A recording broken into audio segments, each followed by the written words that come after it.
She has picked up on everything you've ever buried, every masked smile, every hollow laugh, every quiet ache you carried into a room and silently prayed would go unnoticed. It didn't. She always catches it, and yet examine her life closely, and you'll find something jarring. No friends, not one, not a single soul she'd ring at 2 a.m., not one birthday dinner, not one group chat carrying her name. How does the woman who feels the most wind up entirely alone? That question isn't what you assume, and the answer will permanently alter how you view loneliness, empathy, and yourself. Stay with me, because in the next few minutes you'll grasp something about the psychology of empathic women most people never uncover across an entire lifetime.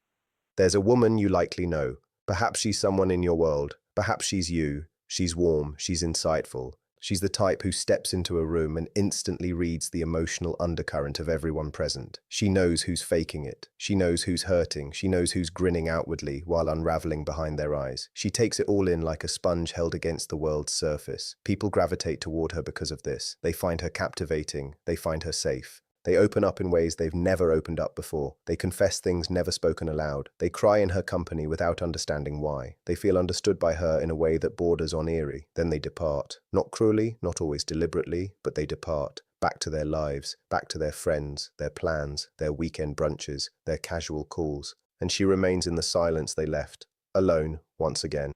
This is the concealed reality of the female empath without friends, and it runs far deeper psychologically than anyone acknowledges. Let's begin with basics. Let's define what an empath truly is, since the label gets tossed around loosely, and that carelessness costs many people their self-understanding. An empath isn't merely a kind person. Kindness is an action. An empath is someone for whom other people's emotional experiences register as tangible internal events. When someone nearby feels anxious, something shifts within her own chest. When someone grieves, she doesn't simply sympathize. She undergoes a version of that grief herself. When someone seethes, her own body clenches. When someone celebrates, something within her genuinely brightens. This isn't figurative. This is biology. Studies on mirror neurons reveal certain human brains are wired with a dramatically amplified degree of emotional resonance. They reflect others' internal states almost reflexively. They don't select to feel what others feel. It simply happens, like breathing, like instinct. For most people, this profound emotional resonance surfaces sporadically. For the female empath, it's constant. It surfaces in grocery stores, on public transit, in work meetings, mid-conversation, in exchanges she never wanted to enter. She's endlessly receiving, endlessly absorbing, endlessly interpreting the emotional language surrounding her. Now here's where the psychology turns both captivating and painful simultaneously. Because of this relentless absorption, the empath cultivates something most people don't possess. She develops an extraordinarily refined grasp of human behavior. She understands why people act as they do. She understands the fear beneath the anger and the grief beneath the silence and the need beneath the cruelty. She sees past facades. She sees past performances. She sees past the elaborate scaffolding people construct to avoid being genuinely known. She's hard to deceive, and this precisely is where the friendship difficulty originates. Most human friendships operate on a degree of performance. Not malicious performance, not deceitful in any harmful way, but social performance, the kind where you present a polished version of yourself, display your better moods over your darker ones, keep certain thoughts guarded because they'd complicate matters, sustain a comfortable surface that allows two people to coexist agreeably without ever truly encountering each other at the deepest level. This is standard. This is how most human bonds operate, and nothing's inherently wrong with it. But the female empath can't engage in it comfortably. She enters a surface-level friendship and senses the gap between what's voiced and what's genuinely true. She feels it the way a pebble irritates inside your shoe. Not crushing, but persistent, and it makes the whole experience feel slightly askew. She wants more depth. She wants the genuine article. She wants to know what actually frightens you, what you actually dream of, what keeps you restless at 3 o'clock in the morning. She wants the dialogue beneath the dialogue. And most people aren't prepared for that. Most find that degree of depth uncomfortable. Some find it intrusive, some find it overwhelming. Some attempt to join her there briefly, then quietly retreat to the surface because the depth demands more than they're willing to offer. So she finds herself caught in a recurring cycle. She bonds intensely with someone. She gives everything. She sees them entirely. She holds space for their pain with a generosity most have never encountered. The other person senses it. They feel understood and secure, and briefly, the bond feels extraordinary. Then the other person withdraws. Not because they've stopped caring, but because the depth of connection she extends demands a level of self-awareness and emotional courage most are still cultivating.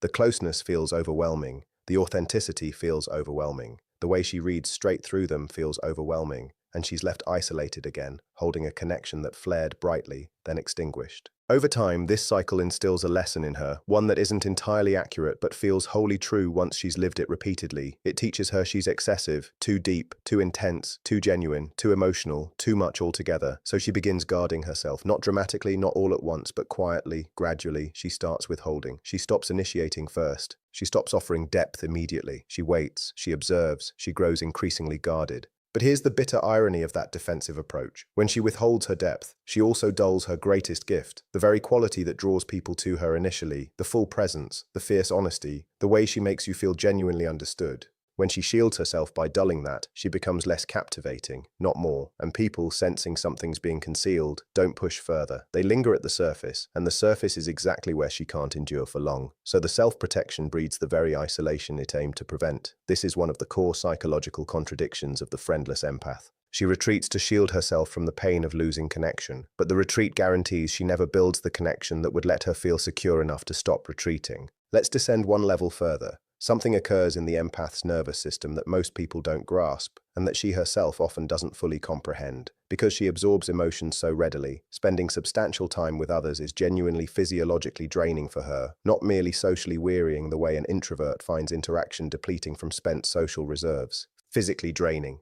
Her nervous system has been processing a massive load of emotional data across the entire exchange, and when she finally reaches home and settles into silence, she doesn't just feel socially fatigued, she feels as though she completed a marathon she never entered. This breeds a deeply complicated relationship with social life. She craves connection deeply, profoundly, almost desperately. She isn't someone who prefers solitude. She's someone who finds most social interactions insufficiently genuine to justify the enormous toll they take on her body. Let me repeat that, because it matters. She isn't antisocial. She isn't naturally reclusive. She's someone who's run a precise, painful calculation. The emotional labor and physiological cost of most social interactions outweighs the nourishment she receives from them. Because most social interactions don't reach deep enough to sustain her, and without depth, she leaves every gathering more depleted than when she arrived. So she stops attending, not because she doesn't want people, but because the equation stopped balancing. Here's something that complicates this further, something rarely discussed. The female empath often possesses an extraordinary capacity for love, genuine, deep, unconditional, seeing all of you love. She can love people through their darkest moments. She can love people who are broken and difficult and messy. She can sit with someone in their bleakest hour without flinching, without leaving, without making them feel burdensome. This is a rare gift, among the rarest there is, but it creates imbalance in nearly every relationship she enters. She gives at a level most people can't match. Not because others are selfish or uncaring, simply because most haven't cultivated the emotional capacity to love at that intensity or depth. They love her the best way they know how, but their best often feels to her like a fraction of what she offers. Here, quote S. This section with fresh vocabulary and word choices. Over time, this imbalance wears her down, not because she's keeping score, but because she's human, and humans require reciprocity, not flawless reciprocity, not mathematical parity, but some sense that the river flows both ways. When it consistently flows in only one direction, she starts feeling invisible, not unloved, but unseen. She, who reads everyone so clearly, so deeply, so completely, moves through life feeling like no one truly sees her. This is the profound ache of the female empath. To be the person who sees everyone, yet feel utterly unseen herself. She extends emotional attunement so freely that people forget she needs it too. They bring her their pain, and she holds it. They bring her their confusion, and she helps them find clarity. They bring her their joy, and she celebrates it wholeheartedly. But when she's carrying pain, when she's confused, when she needs someone to sit with her in the dark, people don't know how to respond, because she appears so capable, so strong, so wise. No one thinks to check on the woman who does the checking. No one thinks to hold space for the person who's always been the space holder. So she learns to shoulder everything alone, and shouldering everything alone, year after year, gradually erodes the instinct to reach out and have that need answered. She learns to be her own emotional anchor. She learns to process privately. She learns to heal without witnesses. And this becomes another layer of the isolation. Not just that others don't show up for her, but that she stops anticipating it. She stops asking. She stops reaching. She becomes entirely self-sufficient in her emotional life. And a person who appears entirely self-sufficient emotionally doesn't attract people who want to nurture her. She attracts people who want to be nurtured by her. The cycle persists. Now let's discuss something deeply overlooked in conversations about empaths, the relationship between empathy and personal identity. Because here's what absorbing other people's emotions does over a long stretch of time to a person lacking sturdy protective boundaries. It blurs the self. When you spend decades feeling what other people feel, when you spend decades tuning yourself to the emotional states surrounding you, when your own internal experience has been constantly saturated with borrowed experiences of others, it becomes genuinely difficult to know with certainty what you yourself actually feel. Not in a dramatic identity crisis fashion, in a quiet, subtle, everyday fashion. She sits with her own feelings and questions how much of this is genuinely hers. She tries to isolate her own preferences and finds them entangled with the preferences of people she loves. She tries to identify her own needs and realizes she's spent so much time tuned to others' needs that her own have faded into background noise. This creates an identity that's somewhat porous, a self with soft edges, and a self with soft edges gets easily molded by whoever's in the room. Which means that in friendships and relationships, she can lose herself. She can become a mirror of whoever she's closest to, not deceptively, not calculatedly, organically, naturally. Because she's so tuned in, she absorbs the other person's way of seeing and speaking and feeling, and it becomes woven into how she operates. And then when that person departs, she can feel strangely hollow. Not just sad, hollow, as though she's lost not just a friend, but a fragment of herself. This makes every loss feel weightier than it might to someone with a firmer sense of self. And after enough losses that feel that immense, the prospect of opening up to another person feels less like hope and more like a hazard. So she withdraws further, fortifies harder. The walls rise not from coldness, but from sheer survival instinct. And now she's the woman who feels everything and admits no one in. The woman whose empathy made her the safest presence in every room she entered. And that same empathy has made genuine intimacy feel terrifyingly hazardous. There's a particular kind of grief woven into this life. It isn't the grief of dramatic loss. It's the grief of the mundane, of the things that never occurred, the phone call never placed, the birthday quietly acknowledged but not celebrated with anyone, the good news that had no one to be shared with, the bad day endured entirely solo, the inside jokes that couldn't exist because no one was inside with her. She mourns the texture of friendship, its everyday rhythm, the small continuous threads weaving two lives together across time. She has connection, she has meaningful conversations, she has people who value her, but she lacks the fabric, the continuous woven presence of another human who simply knows her life as it unfolds. Who's present not for the profound conversation, but for the Tuesday afternoon and the sour mood and the random observation and the shared silence. That's what loneliness truly is at its core, not the absence of people, the absence of witness. She has no one to witness her ordinary existence. And the woman who witnesses everyone else's interior world has no one to witness hers. Now, what can shift? Because this isn't meant to portray permanent suffering. This is meant to mark the beginning of understanding. And understanding is always the beginning of change. The first shift is the narrative she tells herself about her own depth. For most of her life, she's been told, directly or indirectly, that her depth is the issue, that she's excessive, that she needs to tone it down, that normal people don't feel this way or crave this kind of connection. And she's partly bought into it, she's absorbed it, she's turned her greatest gift into the source of her shame. That narrative needs to end. Her depth isn't the issue. Her depth simply hasn't yet located its true habitat. She's been a deep-sea creature attempting to survive in a tide pool, not because she chose poorly, but because she didn't realize other deep places existed. Other deep places do exist. Other people who dwell at depth exist. Not many, but they're out there, also searching, also feeling unseen, also questioning whether they're too much. The second shift is how she cares for herself. Because here's what happens when you spend years extending emotional attunement to everyone and receiving almost nothing back. You develop a kind of internal drought, a dryness where flow should exist. And from that drought, you can't give sustainably. You give from depletion. And that's a fundamentally different quality of giving. It's giving that quietly festers with resentment, giving that silently caves in, giving that eventually can't be sustained. She needs to become for herself what she so naturally is for others. She needs to sit with her own feelings the way she sits with other people's. She needs to ask herself the question she poses to everyone else. She needs to nurture her own interior life with the same attentiveness and compassion she extends to the world. This isn't selfishness. This is the inverse of selfishness, because a well-nurtured empath can give in a way that's genuinely sustainable.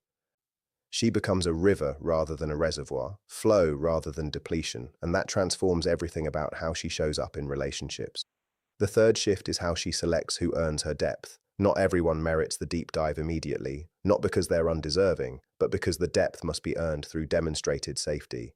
She needs to observe how people behave over time. Do they show up reliably? Do they check in unprompted? Do they notice when she's quiet? Do they pose real questions and wait for real answers? These are the people capable of meeting her where she resides. Not flawlessly, not effortlessly, but with genuine willingness. And willingness is genuinely enough. She doesn't need a flawless reflection of herself. She doesn't need someone who feels as intensely as she does. She needs someone willing to keep attempting to reach her even when the depth intimidates them slightly. Someone who doesn't flee when the conversation turns genuine. Someone who finds her intensity not excessive, but captivating. Not overwhelming, but vibrant. Those people exist. They aren't fictional. They're real, and they're out there carrying their own version of this ache, their own quiet loneliness, their own frustrated craving for something beyond the surface. The fourth shift is her relationship with solitude, because there's a version of aloneness that's hollow and a version that's whole. She's mostly known the hollow kind, the aloneness that's a symptom of disconnection. But another kind exists, the aloneness that's deliberate, that's intentional. That's her destination, not because connection is unavailable, but because she's nurtured herself well enough to fully enjoy her own company. When she arrives there, something shifts in how she presents to the world. A person at ease in their own company is profoundly magnetic. They don't need from others, they offer from surplus, and people sense that. People gravitate toward that energy the way they gravitate toward a fire on a frigid night, not because they're trying to extract something, but because warmth draws people in. When she's no longer trapped in the hollow aloneness, when she's in the full solitude of someone who knows herself and nurtures herself, she stops emitting the frequency of need and starts emitting the frequency of invitation, and the people who respond to that invitation will belong to an entirely different caliber. The fifth shift is her willingness to be witnessed imperfectly, because part of why she lacks friends is that she's daunting in a very specific way. She sees too clearly, and people who see clearly are sometimes afraid to let others see them in return with equal clarity, because they assume that same piercing perception is aimed back at them. They assume she perceives all their failures and flaws and shortcomings as clearly as she perceives their pain, and she likely does perceive them. But what she also perceives, if she's done her own inner work, is the beauty beneath those flaws, the effort beneath the failure, the love beneath the shortcoming. She sees the whole person, and the whole person is always, always more than the fragments they're ashamed of. She needs to communicate this, not by stating it outright, but by being willing to reveal her own imperfection, to let someone witness her when she's uncertain, to let someone witness her when she lacks answers, to let someone observe her amid her own disarray. Because when she does that, she grants other people permission to be imperfect around her too. She narrows the distance her competence has created. She becomes approachable not merely as a confidant, but as a companion. And companions are what she's lacking, not more people who arrive seeking to be held. Companions, meaning people who walk alongside her. The path to friendship for the female empath isn't the path most people follow. It's slower, it's more discriminating, it's more deliberate, but it leads somewhere authentic, and authentic is the only destination she's ever truly wanted.